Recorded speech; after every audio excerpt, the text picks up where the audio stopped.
This conference will now be recorded.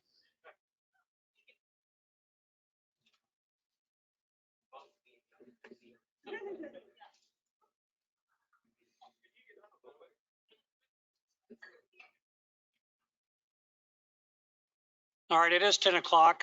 We do have a quorum. I'd like to go ahead and call the meeting to order.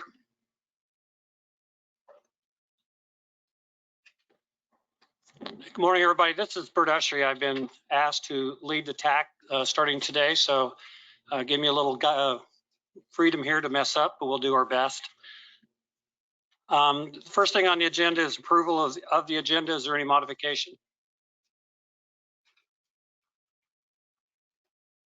Hearing none, entertain a motion to approve the agenda as submitted. Motion to approve. Second. I have a motion and a second to approve the agenda. All in favor, say aye. Aye. Opposed? Hearing none, thank you.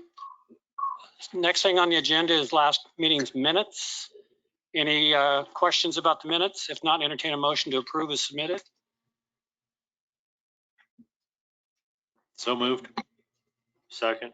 I have a motion and a second to approve the minutes as submitted. All in favor, say aye. Aye. Aye. Opposed? Hearing none. Director's report. Thank you, Mayor. Mr. Chair, good morning. Members of the TAC committee, good morning, everyone. Let me request Nick for the next slide. Just to provide an overview for today's meeting, a couple of items, tip amendment and travel demand model RFP for this overview. So Nick, could you please update us on tip amendment schedule? Thank you. Thank you, Chad. Okay, this has been reported before, but at the December meeting of the Transportation Policy Body, Amendments 5 and... Your mic working? Testing. Okay. At the December 14th meeting of the Transportation Policy Body, Amendments 5 and 5.5 to the Transportation Improvement Program were approved upon following the recommendation of the Technical Advisory Committee. Then from January 31st to February 11th, there was a call for changes for Amendment 6 to the TIP. And just this last Saturday, the 30-day public comment period started for that TIP. We received a total of 8 projects, one of which is only an administrative adjustment, changing contact information, and the other 7 are for amendments. Both for 2 projects that are being changed and 5 projects that are new. This TIP amendment, after following the 30-day public comment period, will come to this body for a recommendation on the 28th of March, and then at the April TPB meeting, there will be a final vote on it. Thank you, Nick. Members, I would like to provide the travel demand model update on this. It's a schedule that request for proposals, RFP has gone out, is issued, and we also had a pre-proposal conference. If any of the consulting firms had questions, staff was prepared to clarify those. And the proposals are due March 1st. Selection committee will be meeting during the March 1st or 2nd week. And potentially the consultant who is selected would start the work in April, or a contract is completed in April. Project is scheduled to begin end of April or so. And then this project lasts until next year, December 2023. There were several products that are due in this contract for the next 2 years. So just want to provide an update on the schedule for you. And that's all on this. Just to provide the agenda overview for today, we have tip call for projects, safety plan, and federal functional classification. We will revisit federal functional classification. Primarily, this topic came because of the ARC 95. And then now Mayor is also here from Clearwater. There's a potential to look into how the ARC 95 connects way to the west as well. So those discussions are upcoming in our agenda today. With that, Mr. Chair, thank you. Thank you. Nick, question of the 8 projects submitted. Give me some sense of, is that a majority? Is that what you expected? It just seems light. A majority of what? The number of projects is fairly typical for this kind of amendment. And there are not any that we were waiting for that we'd failed to get in, if that's what you're asking. I just clarified, I thought there would be more than 8, so. Okay. All right, thank you. Public comments. If there's anyone who'd like to address the forum for general public comments, ask you to do so now and keep your comments to about 2 minutes.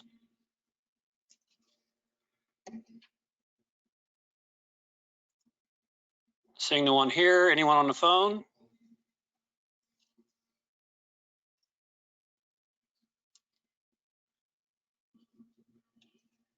All right, seeing no, we'll close public comments. New business, first item, tip call for project approach.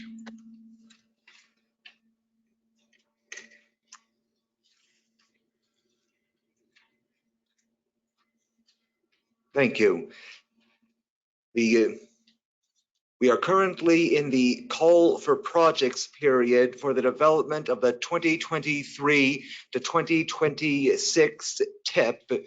And that call for projects will end on March 9th. So we're asking all member jurisdictions to please get their requests in by that time, and to also clarify which projects will be carried forward from the ones they currently have, and which ones will not, and what changes they want to projects, and of course what new projects they want added, most especially in the years 2025 and 2026, which are not reflected in the current TIP, which ends in 2024.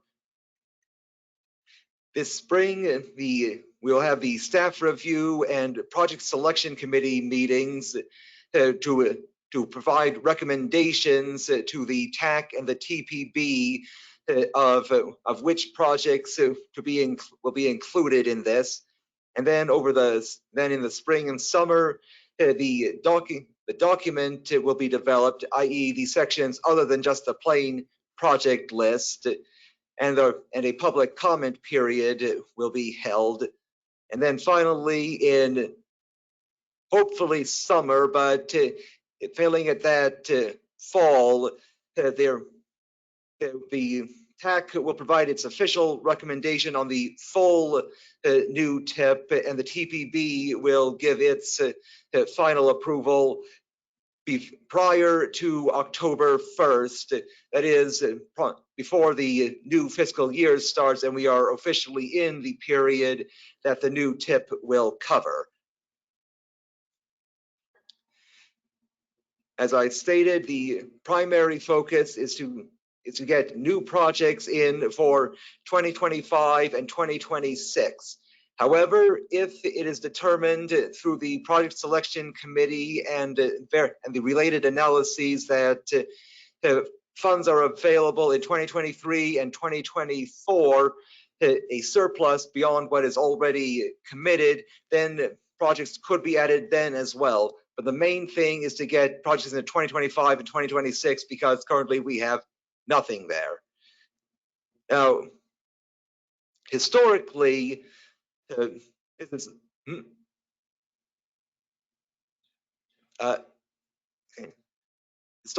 Historically, this has only been considered projects that are in the MTP funding menu, that is, that are already marked in the MTP as eligible for WAMPO sub-allocated funds.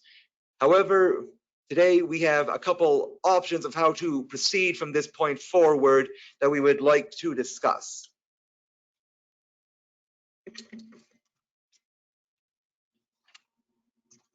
Thank you. So I'm Ashley. And after hearing from some jurisdictions, we decided we wanted to talk to you all about how we wanted to move forward so we can potentially do things a little different. There are two processes that we're looking at, and they start with the same things, the green bubbles there, the call for projects, and then the project selection committee. If we go the route of the yellow pentagons, then the project selection committee would only select projects that are on the MTP funding menu, and then it would go through the development process. If we go the teal square route, that would include selecting projects that are not just on the MTP funding menu. So they would be other projects that are just in the MTP or projects that are not in the MTP. If we selected projects off of those three, then we would need to do an MTP amendment to reflect those projects that were selected. And then we would need to develop the MTP amendment and the TIP at the same time, which would be tight, but we think we'd be able to do it and then get it approved before October as well. So what we need from you all is, what direction do you want us to go? What recommendation would you make to TPB to move forward? Question. So with the projects that would be coming through your ladder, your bottom portion that aren't currently in there, give me an example or give us an example of what those are, and is that something that's never even been put forth yet? Correct, yes. Would be some projects that have just popped up due to recent development or something like that. Also, let us also provide a background on what is MTP and how projects come from MTP to TIP. This is a good opportunity to refresh the basics, I think, if you don't mind. Thank you, Ashley. Sure, yeah. So the MTP is the Long Range Transportation Plan, which is developed every 5 years, and that sets the vision for transportation for the next 20 years. And then the TIP is the implementation arm of the MTP. So how it's set up is projects have to be in the MTP to then be funded through the TIP. So the teal square route would be a little bit of a inversion, because we would select the projects and then we would have to amend them into the MTP. Where the other way with the pentagons, it would go from the MTP to the TIP rather than the other way around. Any discussion? Anybody got a question on that? I've got a question, Mr. Chairman. Would you, and sorry, I don't mean to be slow today, what's the difference between the MTP funding menu and the MTP itself? Sure, yeah. So the MTP funding menu is a specific list that was developed during the MTP development process, and it's a fiscally constrained list that was selected for projects to then go into the TIP. So there are also projects in the MTP that are not on that list, but through the development of the MTP a couple years ago, it was identified to prioritize those projects. Thank you. And Gary, to your point, the MTP funding menu also addresses the suballocated funding that we manage. The entire MTP has additional projects like State Department of Transportation, like KDOT projects, and all the regional projects as well. Right, and I appreciate that. I was trying to recall what the funding menu part was. So when was that funding menu developed? Do you know when that was? It was between 2018 and 2020, those years. Yeah. You know, we've kind of had some of this discussion before, and we're all living in an ever-changing world. I know in Wichita things are pretty dynamic. I don't think they changed that drastically. That list isn't probably pretty close. I just had a question. And because I've been involved in this process for a long time, I go back and think about things we did years ago, and maybe that's not a good thing, but I want to ask anyway. I don't know that there's going to be that many opportunities. The things I think of is where maybe a scope, a project had been put in and maybe it didn't have the full scope in it, if that makes sense, you know, that, and so it really isn't technically in the MTP. I know we've had that come up before with some communities where things change for whatever reason. And so my question is, do you have to necessarily go wholesale to the bottom line? Or can you just see what's submitted? And if there's a project that's deemed worthy and maybe this timing doesn't work, but if so here's what happened before, this was a long time ago. If the project selection committee deemed a worthy project to go into the TIP, regardless of whether it's MTP, that was the point you decided then to amend the TIP. And that's effectively what you're asking to do anyway. I just wondered if you really had to worry about whether it was on the menu to start or not, if that makes sense. I mean, I don't know that anybody here is going to submit a bunch of stuff that wasn't already in the MTP. I just ask, and maybe that doesn't make a lot of sense, but and maybe nobody even needs that. I just wanted to ask. Yeah, so your question about, do we need to even do this until we know what projects we have? Yes, we just wanted to have some direction for once we receive those projects, or to provide direction to jurisdictions as to, is it even worth the time and the effort to submit these projects that are not on the MTP funding list? So you're right, if projects that are not on the funding list are not selected, even though they've been turned in, but they're not selected by the project selection committee, then we wouldn't need to do the amendment and wouldn't have to go through the bottom process. That's the only reason why I was asking. And maybe it doesn't even happen. I don't know that I have anything in mind. That's the only reason why I asked. Staff was sensitive to the needs of the jurisdictions. If there are projects that the jurisdiction needs to be added to the TIP, how about we consider that? That's why Ashley and Nick has developed the teal squared path that accommodates those needs of the jurisdictions. Yeah, I would just say, I think there are communities that might want to submit things that aren't in the MTP at all. We are in a very dynamic time. There are funding sources coming up. There are increases in funding. We did the MTP.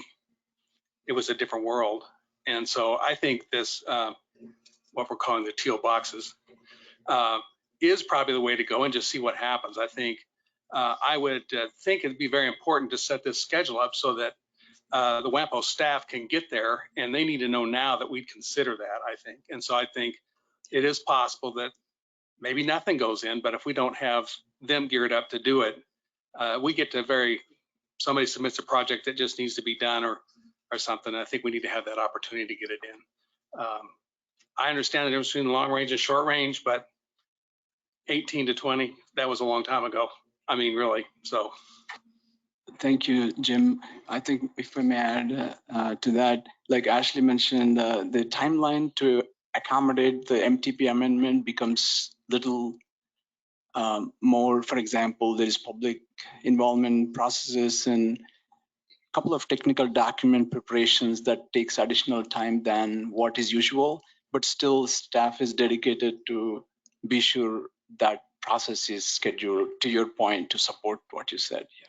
Like EJ analysis is one thing that we need to develop, and then fiscal constraint, of course. Those are the two main things besides the public involvement timeline.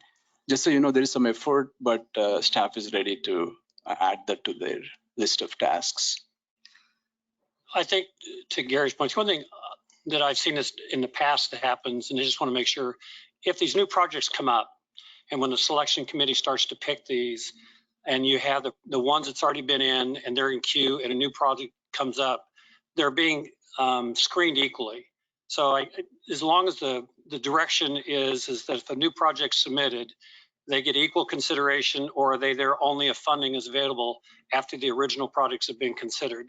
I think is the only question as to how you want to address the priority of the projects that are submitted that weren't on, if that makes sense.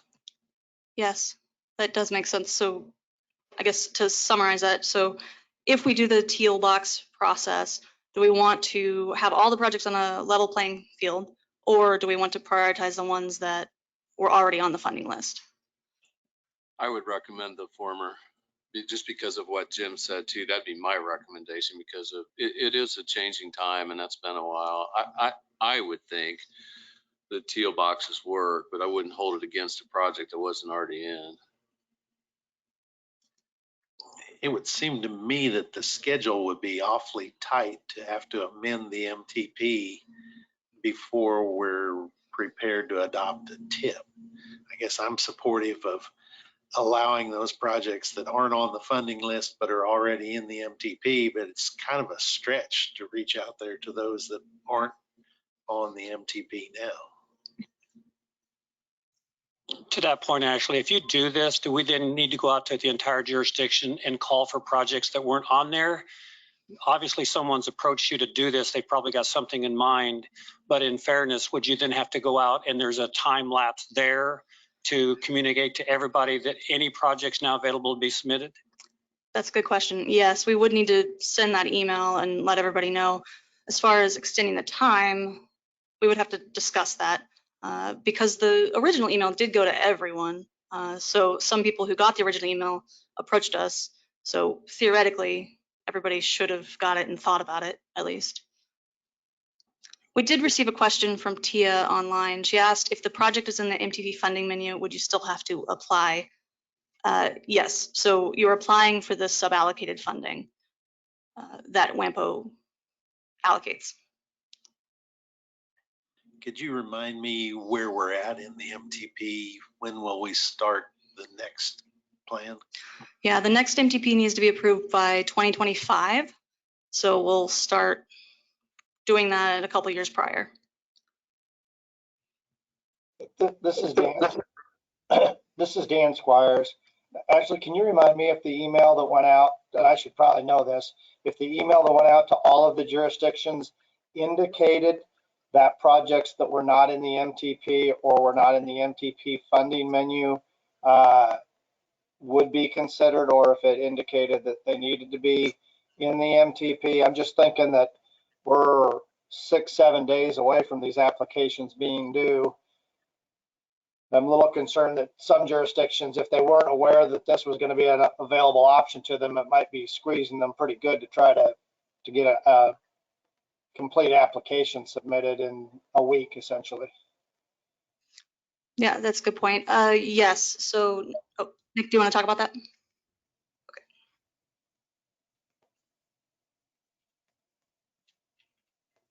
The email that went out for the start of the TIP call for projects said for people to still submit even if it is not in the MTP. Thank you, Nick. Thank you for that clarification, Nick. So I guess what I'm hearing is because of the flexibility, there's support to allow this to happen. It sounds like those that read the email probably understood they could, and they've got projects that are at that stage they could submit that quickly. So I guess the question for the board is, do we support allowing this to happen, or do we want to stay just with the ones that are already in the call? So entertain just a recommendation. We can move one way or the other, but it sounds like the support is to go for the teal boxes. I would make that recommendation. And I, like I said, there's no ulterior motives here. It's just on the past when we've talked about this, and it seems to me like there's a lot of things that's changed in our region since the 2018 to 2020 range. We saw that that's what the email said. Otherwise, we shouldn't even be having this discussion. If it wasn't allowed to submit that way, then there's no reason to even talk about it. So I would recommend that we go with that bottom line. And I'll call for that motion in a second. The only thing, the reason I bring up, once they're in, if they get equal qualification for the selection committee and for selection, is if I go back 2 or 3 years ago when we went through this and there were some projects that weren't selected, and if you've got someone who's in there and then they weren't selected because of this last minute call, it doesn't make everyone pleased with the fact that they had a project already submitted and then it was one of the ones not selected. So that's my only thought. And I think that's fine. From my perspective, I would hope that we could allow that flexibility, because in my opinion, if we're not doing this right, especially over that course of time. It's one thing I think when we do the new MTP here in a couple of years, for people to try to make sure that they're in there. But gosh, it's been a different world we've been living in, and things can change a lot in a couple of years. So I don't think we've ever thought that there was ever a guarantee just because we had a project on the MTP menu that it was ever guaranteed to get funding anyway. Any other comments regarding this before we bring this into conclusion?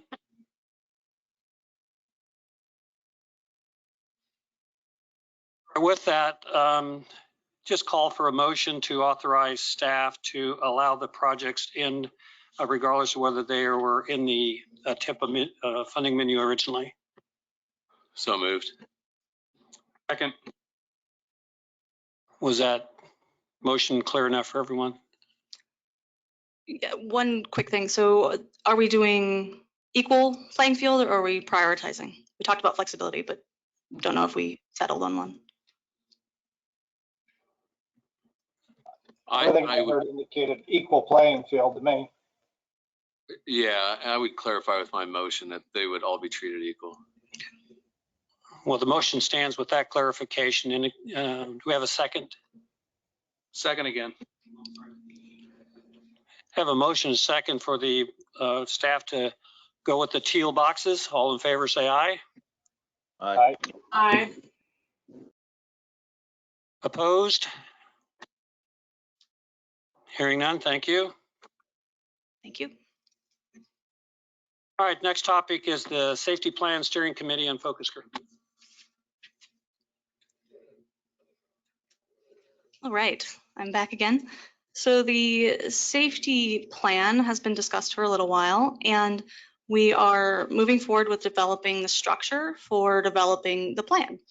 And first off, the Safety and Health Committee was formed in 2020 to discuss these kinds of things. And so we'd like to use the Safety and Health Committee as the basis for these two tiers that will help direct the safety plan.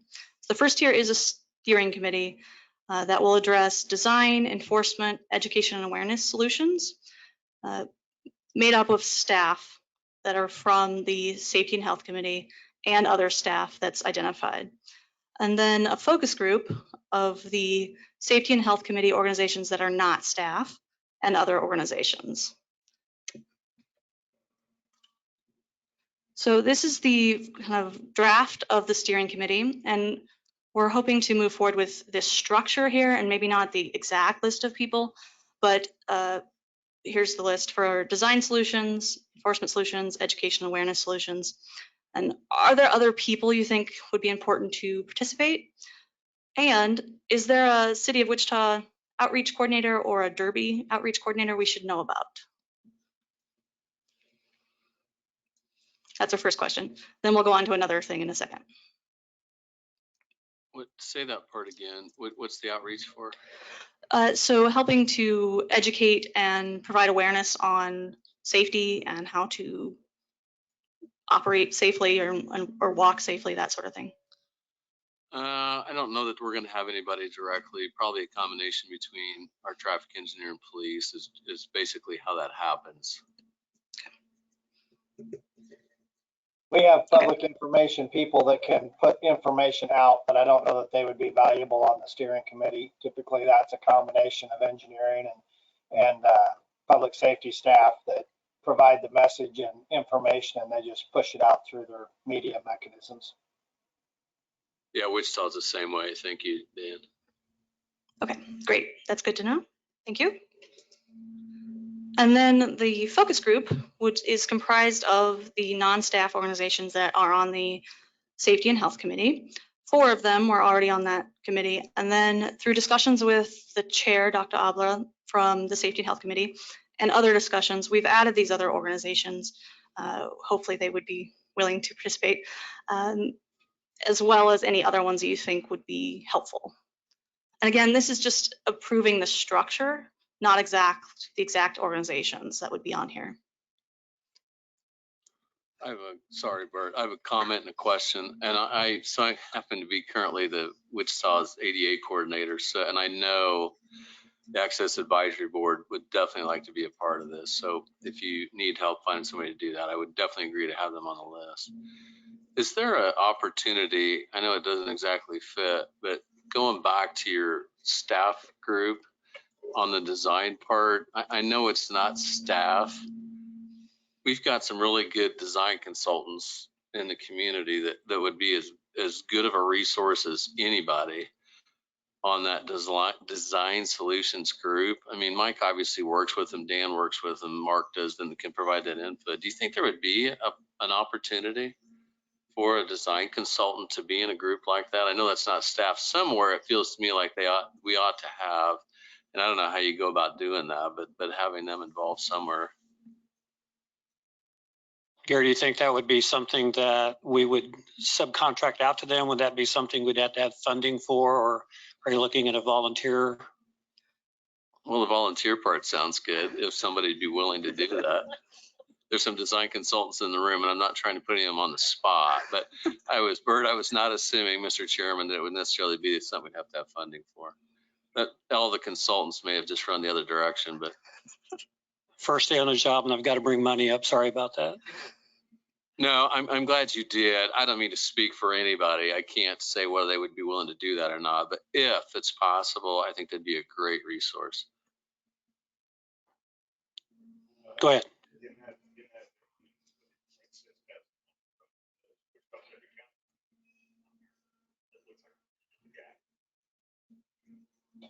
This is Dan Squires, and I'll just echo Gary's comment that at least leaving that open for a consultant to have a seat at that table would be a good idea. I think a lot of times they bring a larger perspective from a more diverse book of projects than we may have locally. It can offer us a lot that we might not otherwise see. Actually, or Chad, I'm not sure. It might be helpful. Maybe it just be education for me, but the deliverables of this committee so we're talking about who we want to be on it, and it's probably been discussed, but the deliverables that they're going to come out with, what exactly are we trying to achieve that they're going to deliver to us? Thank you, Ashley, for some of the deliverables, Mr. Chair, is monitoring the safety plan development when consultant is hired. That is we are preparing ourselves for a plan and a contract that will happen in few months later. So work closely with the consulting firm, and then the product that is delivered by consulting firm on a safety plan, for example, design solutions, or what's the strategy for communicating with public, like variable message signs or variety of ways. The entire thing of design solutions and enforcement solutions and educational awareness solutions, they happen in other MPOs and other regions by first studying how many of these crashes are related to inadequate design, or is it ignorance that they needed to be educated, or what other types of crashes are there. So the statistics and data development of these crashes would be the step one before implementing what are the potential solutions. So in all this process of evaluating, the data, what type of crashes are evaluated, these committee members would be part of this process where the plan is eventually developed. And then when the plan is developed, there is a basis of why certain recommendations are made based on the data that is collected and based on the causes of the crashes that were identified in the study once the consulting firm is hired. So staff, Ashley, Nick, and all of us are preparing for that. Instead of consulting firms can come and then go, but then the ownership is with us. So that's what staff is trying to accomplish. Who are the stakeholders who take the ownership of this in developing the plan? So that's what is happening at the moment. We do have a couple of comments. So Alan suggested Wichita Sedgwick County Planning Department. Annette Graham suggested Sedgwick County Department on Aging Wellness Coordinator. And Jack Brown suggested the Wichita Pedestrian Board as well. Any other discussion, or actually, is there anything else that you have gaps that you're still looking for specifically? No other gaps that I'm specifically looking for. Go ahead. So, as I understand it, this was something that was proposed by, conceived of by the safety and health, proposed by them, and presented to the TPB. There were some changes from the TD. So what were the changes?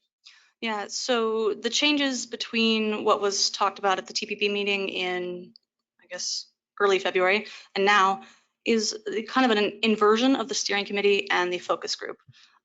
We talked about before having, at the TPP meeting, having more of the focus group members being the steering committee. But after evaluating that and discussing it with TPB, realized it kind of made more sense to have staff who knew more about it be the steering committee, and then have the focus group have people that will provide input on goals and policy action items, because we felt like the steering committee staff would provide more direction that way. What is the relationship between the steering committee and the focus group? Who is going to be making any recommendations? What is the product who's going to generate that or approve actually that product? Yeah.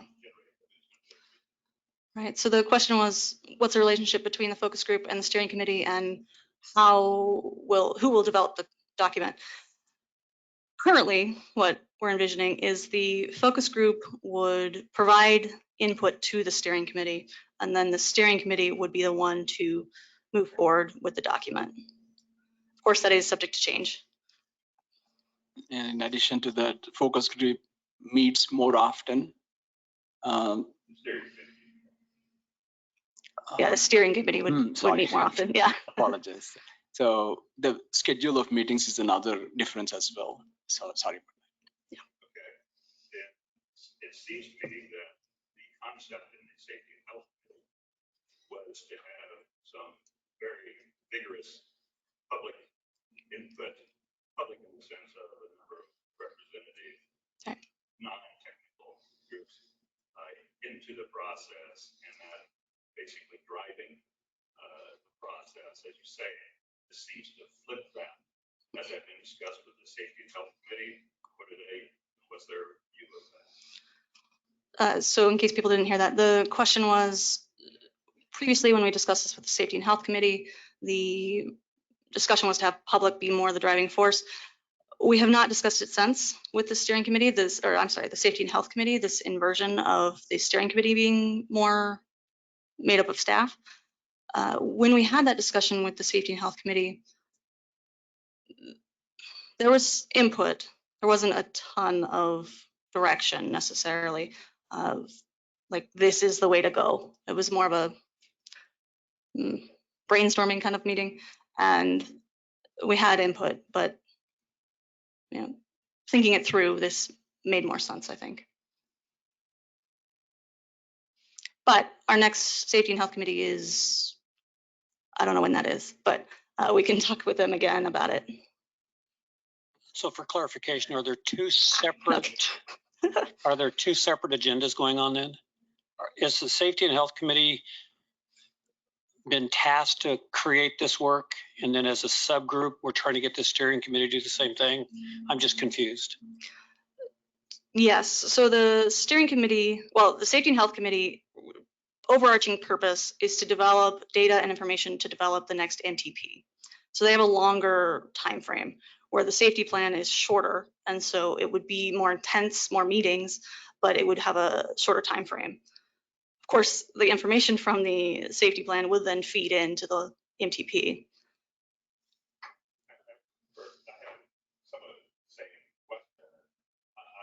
Sure what the relationship between the Safety and Health Committee and this group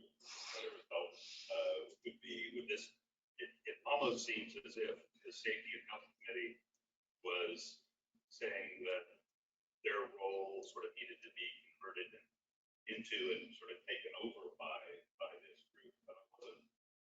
Nobody really said it in those words, so I was a little discontented with what.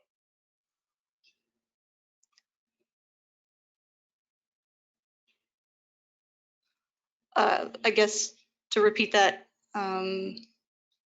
you were saying that perhaps the Safety and Health Committee was being taken over by the steering committee / focus group. Ah, he's getting his own microphone. So your question, so part of it is the frequency of meetings. Because the Safety and Health Committee only meets every 3 months, it's not enough to drive the planning process. So we're using them as the basis, but then adding additional people. And one thing I've thought about is if we add these other organizations and people into the process and they're excited about it, they could join the Safety and Health Committee going forward after this planning process is over, which I think that would always be a good thing to have more organizations and representation on that committee.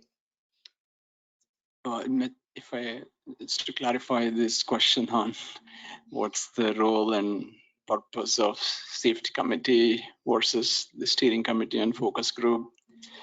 Like Ashley mentioned before, the safety committee that meets quarterly now has the goals of accomplishing the long range transportation plan, the MTP. So it is the time frame is, more than 3 years meeting every quarter, whereas the focus group and steering committee for this is more spending more time in a shorter period of time and producing a deliverable that is based on analysis of data with the help of consulting firm, studying at a greater depth on the causes of crashes and potential mitigation measures. So this committee stays focused with the shorter timelines and a deliverable that is based on the contract that eventually WAMPO staff and consulting firm will bind into a contract eventually. So the timeline and deliverable is the difference between the existing safety committee and the committees that Ashley is now presenting. To accomplish this safety plan and preparing ourselves for this contract, and staff is now working with, seeking your feedback as to, are we missing anyone else for these focus groups? Because the knowledge of where the crashes are occurring, where we need to pay attention to mitigate is something staff is looking to see who has that knowledge, who would be the one who communicates to the public and all about how safety measures are to be implemented. So that's what is happening right now. I mean, that's the difference between the two. It's a deliverable plus the intents of work and things like that, but I can clarify more. Okay, if I may, sorry to drag this on, but so the task force here, you're thinking would be a shorter term, one-time project, and the Safety and Health Committee would be a continuing project through the development of the MTP. That is correct, Alan.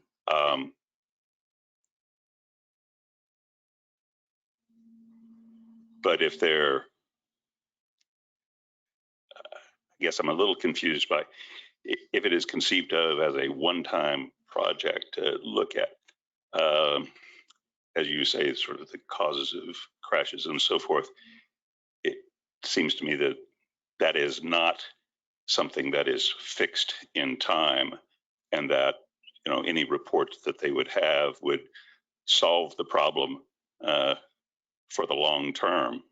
Any short-term report that they probably would focus on what has happened recently and the current state of the the roads and so forth, and the design, but it could not possibly have any continuing effect or look at continuing issues as they arise. So I'm not sure exactly what that report would look like. Does that make sense, first of all? I think it goes, a couple things I'm hearing, and it goes back to the question of the steering committee you're putting together. When I just read your document, it says the Safety and Health Committee was formed in 2020 to review data and help develop the next MPT. And this committee is to create a safety plan. That's the distinction here. What you're trying to get together is this steering committee to create a safety plan. So giving that into context, what's the due date of that plan? When is their work to be done and submitted to who? Good question. So the work would be submitted to TAC and then TPB, because TPB would be the final approver of it. As far as timing, we're planning for it to take place all this year and at least into next year. Chad, do you have a specific date in mind? We are hoping to start this between summer and fall this year, and the plan continues until 2023, sometime summer. So 1 year effort could be a couple more months. So I would say between June, July timeframe 2022 till September next year, 2023. So that's a deliverable. Thank you, Mr. Chair, for the question. Okay, so my follow on then is, do we have, since you're going to form the group, you've got a timeline, is there a scope developed so they know exactly what they're being asked to do and deliver upon? If they do, then I'm okay with this. I mean, creating this, I still think there's a question with the Safety and Health Committee, how they're going to use this. It sounds like input to them, but as long as they're not duplicating the process. So if today's action is to approve the format of your committee, I think we can do that. I would just like to be very clear that we have a scope defined, a timeline defined. So when this group comes together, someone's going to sit down and say, here's what you're being brought together for, and here's when it's due. Yeah, so as far as the scope, let me go back. Oops. It's these bolded lines: design solutions, enforcement solutions, education awareness solutions. The specific scope within each one of those needs to be developed. Let me take a crack at this. You have budget to hire a consultant to do a safety plan. Correct. You are creating committees to support the work of the consultant only during the time that the contractor is alive and they're doing work. And then this committee disappears and it goes back over to the standing committees that we already have, which is very typical of a big engineering project like this. And so I think we've gotten some confusion about this. Is, in fact, I would say we probably don't want to pull a consultant in here because that might take somebody out of the running to do this project. We don't know who that's going to be. So this is the kind of thing that we set up in the engineering and planning world all the time to guide the consultant's work and try to clarify, or the focus group is going to hear what they're saying and say, that sounds crazy, or we love it, whatever it's going to be. And so I think this is essential to the plans, the study work, and they will end up with a document at the end that says, at this point in time, this is what looks like it causes our accidents. And then as a community, we take off down the road with that. And at some time in the future, Chad does another planning study to see if things have changed. We're not setting up something that's going to be constantly monitoring. It's just, let's figure out what the root causes are of our problems, and other people can try to work with that. Does that make sense? I think that's all we're doing. And I support that because this is the way to do it. I agree, Jim, and I think that's well said. I might back up on something. I talked earlier about maybe having a design engineer consultant involved on one of the committees, and I actually had lost thought of the fact that the consultants being hired to oversee this whole thing. If the right one's hired, they can probably provide that input that's needed anyway. So I agree with you. Thank you for the clarification and for the clarifying questions. You guys articulated it better than I did, so thank you. Yes, thank you. One other comment through the chat. Laura Rainwater asked for a representative from K254 Corridor Development Association or SCAC or REAP to serve on the committee. Okay, I guess the question would be, looking at the options you're asking for, with the input you've got to people to be on the committee, are you satisfied with the committee structure? Me? Yeah. Yes. So it, as an action item, looks like recommending a steering committee and focus group for the development of a WAMPO safety plan as proposed with suggestions of specific names. The second bullet is what you're looking for? Correct. Unless someone would like to discuss this further, that's what the action before us would be, to make that recommendation that we approve this plan with specific names and organizations.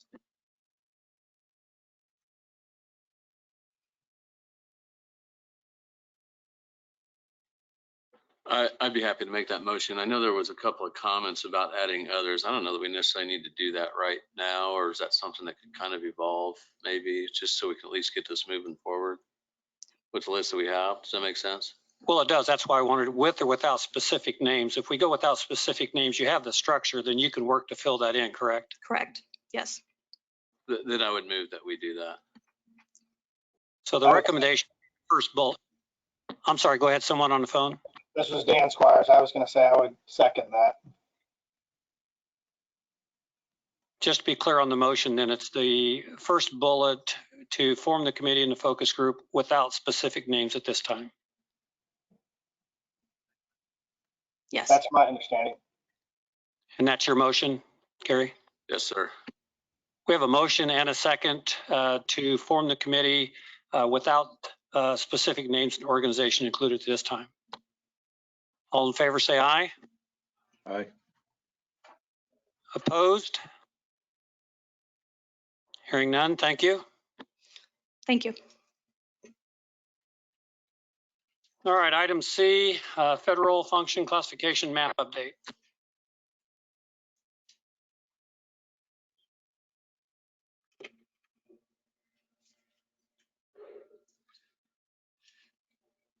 Thank you. To start, I'd like to point out that the majority of the work on this task can be attributed to Marcella Quintanilla, a WAMPO employee who could not be at this meeting today.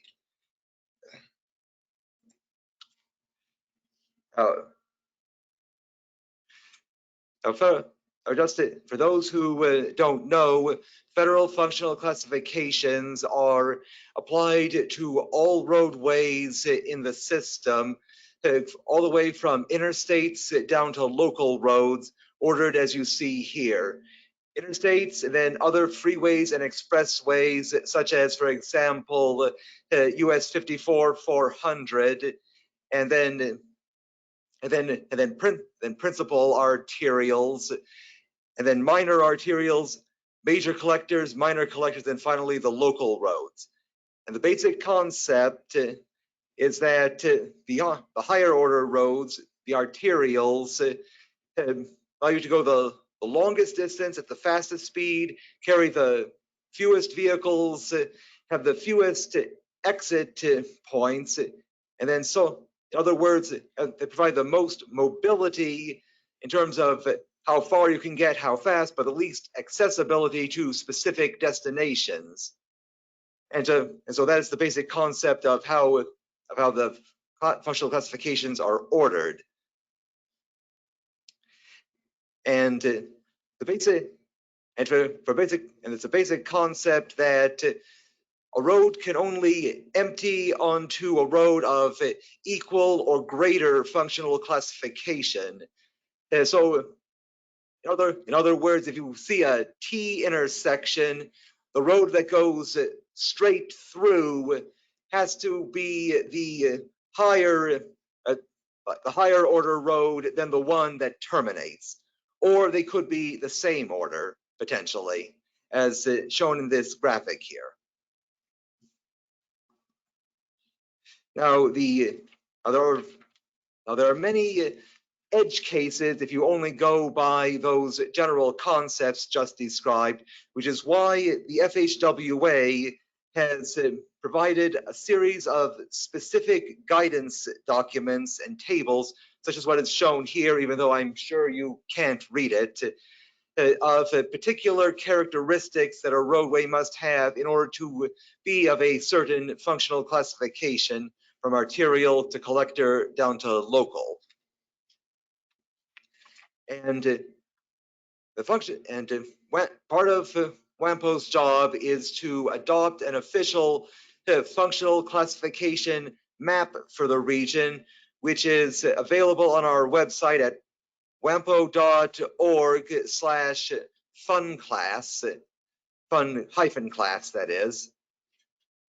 And this was approved in 2019, and you can see the current approved map here right now, showing the WAMPO boundary and the urbanized area boundary, and color the different roadways, with the interstate in blue, the other urban freeways in that's gray or brownish color, and major arterials in red, minor arterials green, major collectors purple, minor collectors in yellow. And because it's a map of the whole region, this map does not show the local roads.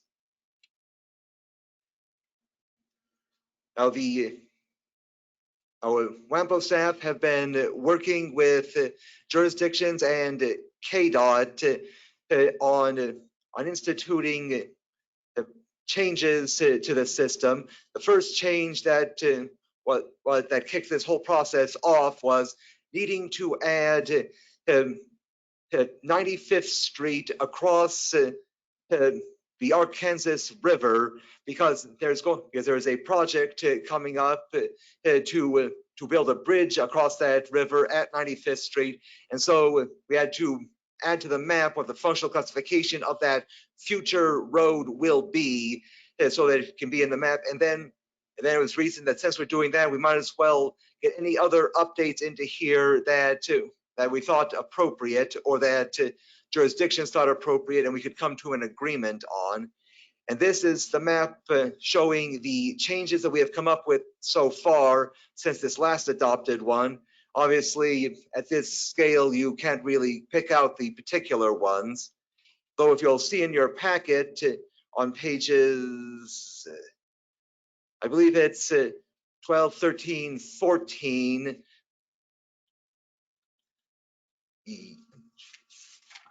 yes, 12, 13, 14, you can see the particular changes that are requested and that are included in this list here, some of which are just changes to the functional classification of an existing segment, and others are realignments that are required in the map. More specifically, changes that have been noticed in the actual roadway that are not reflected in the map currently. So those sorts of changes are also included here, even if they do not necessarily result in a change in the functional classification. So you can see on page 14 the numbers of the specific changes corresponding to the maps on the previous page, the county and city where applicable that they are in, the specific street, the starting and ending locations of the affected segment, the previous functional classification, the proposed functional classification, and a description of the change, just in case it is something unusual. And this is, as of right now, still just an update item. We are still communicating with jurisdictions to make sure that we get all the changes into this that we should before we take this to a final vote at a later date. So if any of your jurisdictions would like to see something change in our functional classification map, by all means, please speak up. Thank you. Any questions on this topic?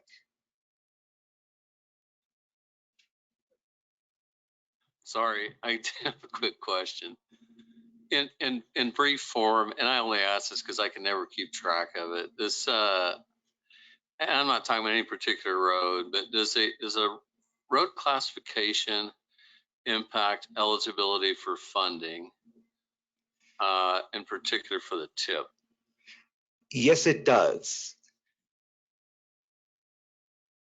So what does it mean? Does it have to be at least a minor arterial, or do you know? I mean, I assume there's a certain level you've got to be at. I was kind of curious what that meant. Unless there's some special circumstance spelled out in the law, local roads do not qualify for federal funding.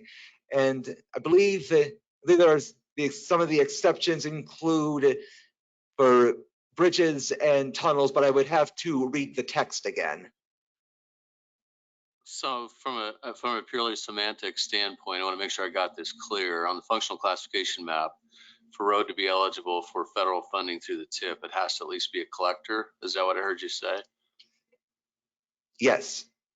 Thank you. That's all I was curious about. Thank you.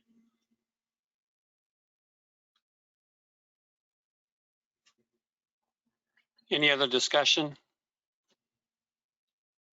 So this is just an update. Is there any action? Is there anything you were looking for anyone to just review this and make any recommended changes by when? My next meeting would be great. And we also, the ARC 95, and we also learned that that's also important to clear water, and there could be corridors between 103 or 95 on the west as well. So we will, by next meeting, information to staff would be appreciated. Any other discussion? Anyone on the phone? All right. Thanks, Nick. Item D, WAMPO and stakeholders data sharing agreement.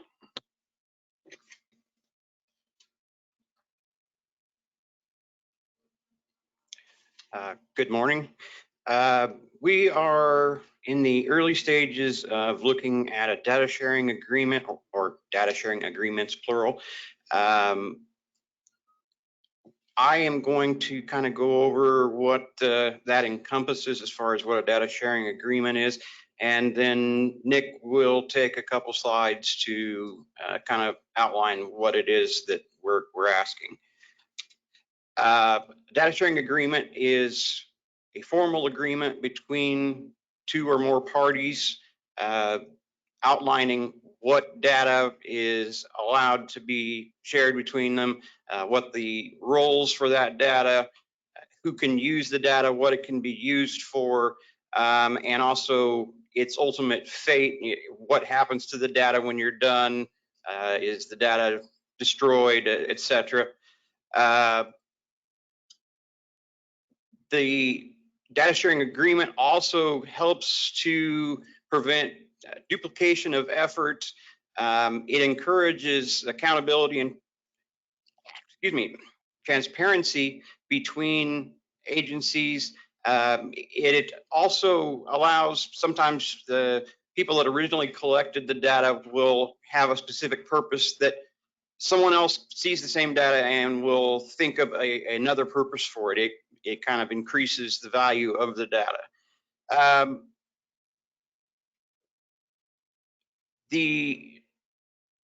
We also are trying to find out if there are any existing data agreements in place. I have only been with WAMPO for about a month and a half, so I'm not aware of what we might have, but in general, we are seeking input from the board and member jurisdictions on their thoughts on this, and trying to develop a data sharing agreement with the jurisdictions.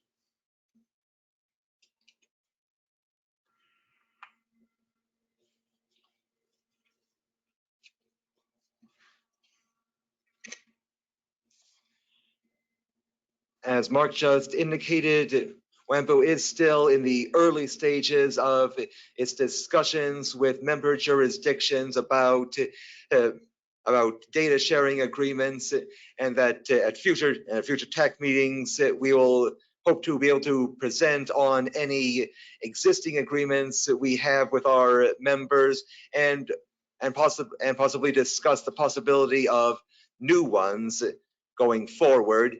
And just to get some clarity on what sort of uses that these data sharing agreements might serve, it would serve to get WAMPO better data for use in the reports that are used in our Metropolitan Transportation Plan, provide better inputs to our travel demand model, make it give us a better means to apply the project selection criteria that we use for assessing projects for inclusion in the MTP or TIP, because those criteria are not just based on the characteristics of the project itself, but also where it is located for many of the criteria.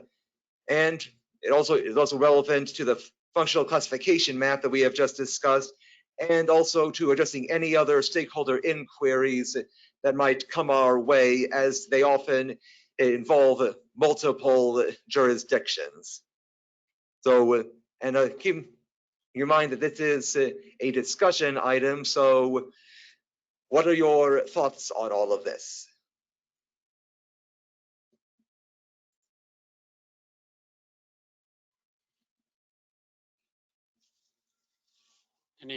Go ahead, Kristen.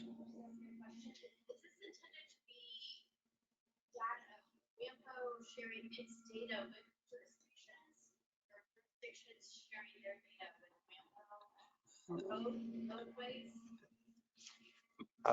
We had a question from the audience in the room asking if this is about data sharing agreements for data being shared from WAMPO with to jurisdictions, or from jurisdictions to WAMPO, or both. And because this is an early stage, it could potentially be either or both, depending on what is agreed upon between the parties. Thank you for asking that, Kristen. Since I've asked a question on every topic, I didn't want to be the first one this time. So I was trying to understand what happens what happens in absence of an agreement? I mean, what's the issue if we don't? I'm just trying to wrap my mind around why this is needed, and that's not questioning you. That's me trying to understand what the purpose of this is. I guess this makes the staff changes happen, validation of data for if WAMPO staff has data and maps that are different from, let's say, Derby or Andover or Wichita, WAMPO staff is more committed to have validated and accuracy. If there is some data sharing agreement, then that binds us an ongoing structure, if you will, on how we share the data mutually. Like at times regional data has more updated, and at times jurisdiction has data. So it helps both ways. So it's a structure and a binding. That way the process continues, I think. Go ahead. Will WAMPO draft this model agreement, or will they all be different? I can see a different attorney for every county at the table. And I guess the thought I would have, probably going along a little bit what Gary was going to say, is as you enter into these agreements, then they become between the two parties. And does that mean that if someone's requesting data to use the data that is not entered into an agreement, that we're now excluding people from data which generally is public knowledge or public availability, correct? So again, I guess I go back to the same thing. Are we running across situations now that require the need for this, that we can't do something because of it? Or is this just a proactive measure? Thank you, Mr. Chair. I think staff is looking for a proactive measure of an ongoing structure. What are the best possible ways? Staff is exploring, is this the best way for us? Is there another way of accomplishing without data sharing agreements? At times, data sharing agreements is limited to certain agencies, not every jurisdiction. So staff is still learning and exploring what is best for us. That's one of the reasons why staff had this as a discussion item. If any members are aware of the best practices, we are still working to develop best practices. This is Dan Squires, and I'll just weigh in a little bit that I think these are very useful if entities are reluctant to share data. That if you've got jurisdictions, generally, I think in this area, most of the entities have been pretty willing to share traffic data or information, things like that. I can see some particular larger organizations or larger MPOs where some of their legal staff or something might have concerns about liabilities involved with what if I give you data and then you don't like the data or it's wrong or you rely on it. My only concern would be if we do this, that my suggestion would be that data sharing agreement be very simple in that it just absolves the agency providing or sharing the data of any, I guess,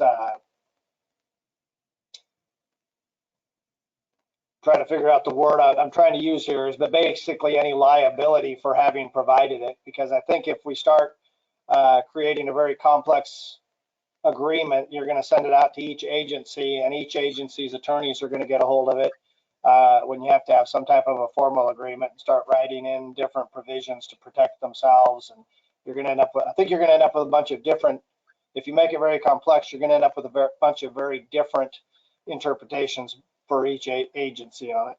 So I like the idea. I just, sometimes it can be a daunting challenge to get an agreement that 15 different agencies' attorneys are going to agree to. I would agree with what Dan said, and that was part of one of the reasons why I asked my question to start with, even though I didn't clarify that. But I don't think any of us are interested in putting somebody else in a bad spot. We're not trying to hold anybody up and saying, hey, you gave me bad numbers. So I would just keep that in mind.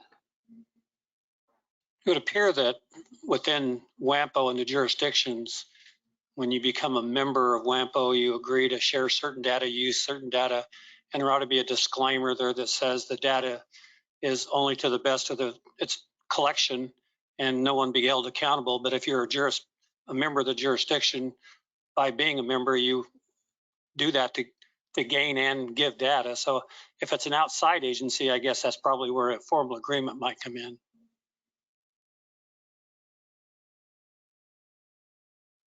Any other input for the staff?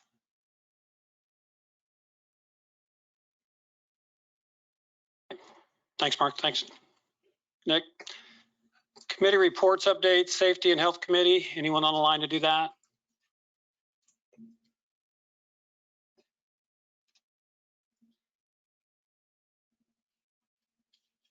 Hearing no one. Active Transportation Committee. Just real quickly, we are meeting this Wednesday, March 2nd at 9:30. The meeting is virtual, so anybody can join very easily. We'd love to have you, and we'll continue having our presentations from various communities on their plans. Jolene Graham from Mays will be presenting this next Wednesday. We're looking forward to that, as well as hearing additional reports from the WAMPO staff. Thank you, sir. That concludes the agenda. Is there any other business anyone like to bring up? I might mention real quick, Mr. Chairman, I think you did a stand-up job for your first meeting. It was good that you got the gig. So I call for a motion to say this would be my only meeting. All right, thank you everybody for coming. Those on the phone at this time would like to call for a motion to adjourn. So moved. Second. Have a motion and a second to adjourn. All in favor say aye. Opposed? Hearing none. Thank you very much.